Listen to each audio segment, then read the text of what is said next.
بسم اللہ الرحمن الرحیم۔ السلام علیکم۔ آپ دیکھ رہے ہیں ڈی ڈی پی انالیٹیکا۔ اسلام میں جہاں رب العالمین نے اور بے شمار نعمتیں عطا کی ہیں، خاص طور پہ زندگی رب العالمین کے بتائے ہوئے اصول اور قوانین کے مطابق گزارنے کے لیے، جس سے انسان کو دنیا میں بھی جنت نصیب ہوتی ہے اور آخرت کا رب العالمین کا پکا وعدہ ہے۔ ان سب چیزوں میں جو بہت اہم چیز ہے وہ آپ کی خاندانی زندگی ہے۔ رب العالمین نے اسلام میں جو احکامات دیے ہیں، جس طرح فیملی سسٹم کو چلانے کے لیے ہدایات دی ہیں قرآن کریم میں،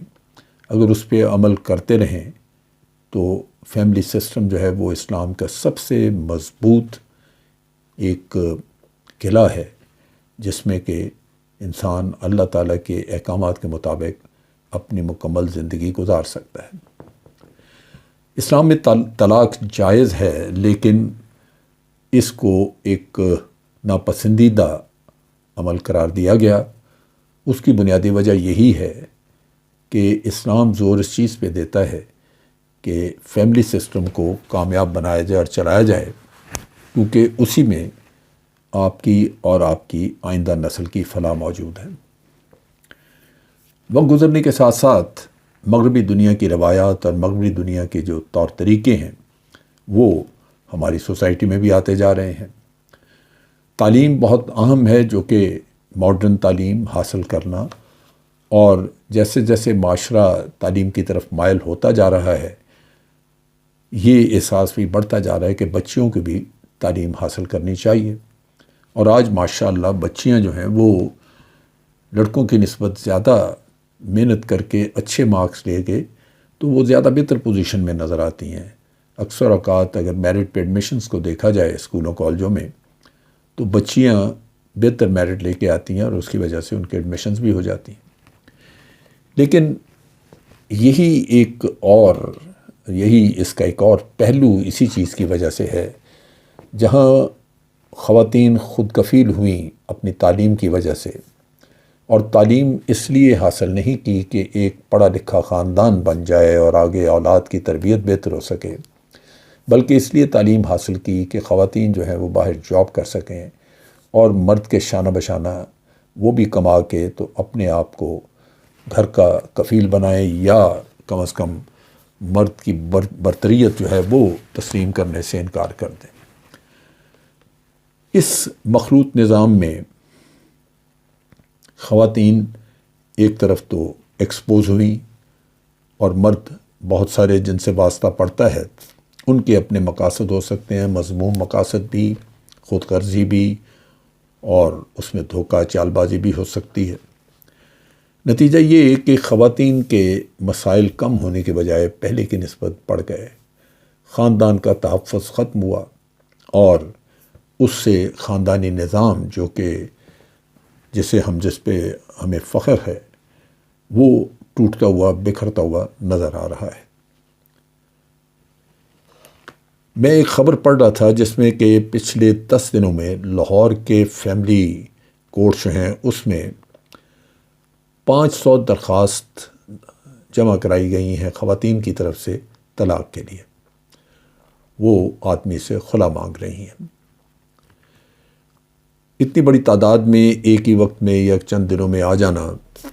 وہ ججز کے لیے بھی پریشانی کا باعث، اور لازماً یہ ایک سبجیکٹ کے طور پہ ڈسکس بھی ہوا، اور پھر اس کی خبر بھی باہر آئی، جس سے کہ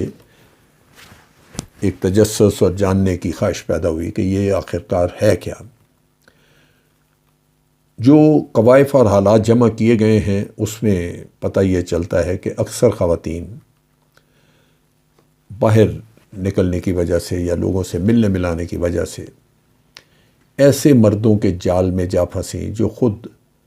کوئی کمائی نہیں کرتے تھے، اور بے شمار لوگ جو کہ پڑھے لکھے بھی ہیں لیکن کوئی بیکاری ہے، کام نہیں مل سکا، کوئی جاب نہیں ہے، تو وہ ہو سکتا ہے باہر جابز وغیرہ کے لیے پھرتے پھراتے ہوں، لیکن جیسے ہی کسی پڑھی لکھی لڑکی سے واسطہ پڑا تو اس کو یقین دہانیاں کرا کے سبز باغ دکھا کے اس سے شادی کی، اور جتنی بھی شادیاں ہیں ان میں سے زیادہ تر وہ ہیں جہاں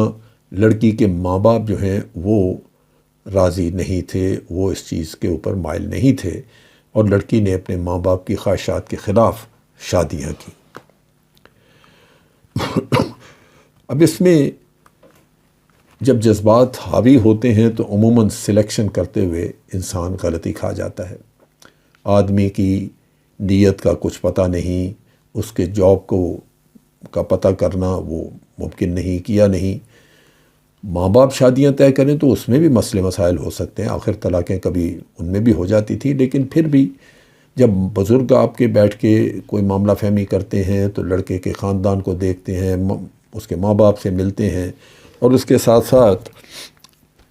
وہ لڑکے کے جاب وغیرہ کا بھی پتہ کر لیتے ہیں کہ کہاں جاب کرتا ہے، اس کے پاس واقعی کچھ کرنے کو ہے یا نہیں، اس کی کمائی کیا ہے، کیا فیملی چلا سکے گا، اپنی خاندان بنا سکے گا، یا اس کے اوپر بہن بھائیوں کی، ماں باپ کی ذمہ داریاں کیسی ہیں، سو گھر کا ماحول کیا ہوگا۔ یہ چیزیں جو ہیں وہ بچی خود نہیں دیکھ سکی، نتیجہ یہ کہ یہ شادیاں ہوئیں۔ اب اس میں جب طلاق کا قصہ آیا تو بعض اپلیکیشنز میں یہ لکھا ہوا ہے کہ جب میں نے اپنے خامند کو کہا کہ تم کمائی نہیں کرتے، نکھٹو ہو، کمائی کرو، کچھ کرو، تو بالآخر وہ ناراض ہو کے تو وائلنس پہ اتر آیا، مار پیٹ شروع ہو گئی۔ بعض جگہوں پہ ماں باپ کے لڑکے کے ماں باپ کی طرف سے بدسلوکی کا ذکر ہے کہ چونکہ وہ ماں باپ کے ذہن میں یہ ہے کہ یہ اپنے ماں باپ کی اور ہماری خواہشات کے بغیر یہ لڑکی بیاہ کے یہاں آ گئی، شادی کر کے پہنچ گئی ہمارے خاندان میں، ہمارے گھر میں، تو اب یہ غالباً جیسے ہماری سوسائٹی سوچتی ہے اس کا وہ مقام نہیں ہے جو کہ ماں باپ جس کو بیاہ کے لے کے ہیں اس کا جو مقام ہوتا ہے گھر میں۔ نتیجتاً اس کو طعنے بھی دیے جاتے ہیں، اور وہ بچی جو ہے وہ لڑکیوں نے یہ کلیم کیا ہے کہ پڑھے لکھے ہونے کے باوجود گھر میں سسرال جو ہے وہ یہ سلوک کرتے ہیں جیسے میں ان کی ملازمہ ہوں۔ سو یہ مشکلات بھی موجود ہیں۔ اب ڈائیورس دینے کے لیے یا خلا اپنے لینا ہے تو اس کے لیے ہسبینڈ کی رضامندی کا بھی مسئلہ ہے، لہٰذا وہ معاملات طے ہوں، لیکن کوئی بھی شخص جو ہے وہ حاضر نہیں ہوا کورٹ میں اپنی بیوی کو سامنا کرنے کے لیے۔ جو بے روزگاری ہے آدمی کی، اس کی کوئی وجہ بھی ہو سکتی ہے جائز، جس سے وہ خود بھی پریشان ہو، لیکن پھر اس کو شادی کرنی نہیں چاہیے تھے جب تک کہ وہ خود کفیل نہیں تھا۔ اب یہاں پہ عدالتیں لازماً ان خاوندوں کو کنفرنٹ کریں گی اور ان سے ان کو چاہیں گی کہ وہ اس چیز کا مداوع کریں، لیکن فی الحال چونکہ یہ کیسز چل نہیں سکے تو معاملہ رکا ہوا ہے۔ لیکن دوسری طرف عدالتوں نے ان تمام حضرات کو 1 سپٹمبر کی ڈیٹ دی ہے کہ اس دن وہ عدالت میں پیش ہو کے اپنی سائڈ کی سٹوری بتائیں اور مقدمہ اپنا فیس کریں۔ یہاں یہ بات بھی قابل ذکر ہے کہ ہماری سوسائٹی اور ہمارے قانون میں یہ چیز مسلمہ طور پہ تسلیم کی جا چکی ہے، کیونکہ یہ ہمارے دین کا حکم ہے کہ مرد ذمہ دار ہے اپنی بیوی کو اس کا خرچہ اٹھانے کا، ان کو تحفظ مہیا کرنے کا، اور عورت کی ذمہ داری ہے کہ وہ اپنے گھر بار کی جو بھی اس کی بیوی ہونے کے ناطے اس کی ذمہ داریاں ہیں وہ پوری کرے۔ سپریم کورٹ نے اس کا ایک 3 اگست 2022 کو ایک فیصلہ بھی دیا تھا، جس میں انہوں نے اسلامی لاز اور قرآن کریم کے احکامات کی روشنی میں یہ بتایا کہ جتنے بھی مسلمان ہسبینڈ ہیں یہ ان کا دینی فریضہ ہے کہ وہ اپنے بیوی اور بچوں کے اخراجات پورے کریں اور اس کے ساتھ ساتھ ان کو تحفظ مہیا کریں اور ان کی ضروریات پوری کریں۔ ان حالات میں لگتا یوں ہی ہے کہ سپریم کورٹ کی اس ججمنٹ کے آنے کے بعد یہ تمام حضرات جو ہیں یہ مشکل میں ہوں گے، اور ان سے لازماً پوچھا جائے گا کہ اگر آپ اس اہل نہیں تھے کہ آپ اخراجات وغیرہ اٹھاتے تو پھر آپ نے شادی کیوں کی؟ نتیجتاً یوں لگتا ہے مجھے کہ یہ 500 کے 500 طلاقیں منظور ہو جائیں گی۔ آپ سوچئے سوسائٹی میں 500 طلاق شدہ خواتین پھریں گی، حالات ان کے لیے مزید خراب ہوں گے۔ ہماری سوسائٹی میں طلاق شدہ عورت کو بہت اچھی طرح دیکھا بھی نہیں جاتا،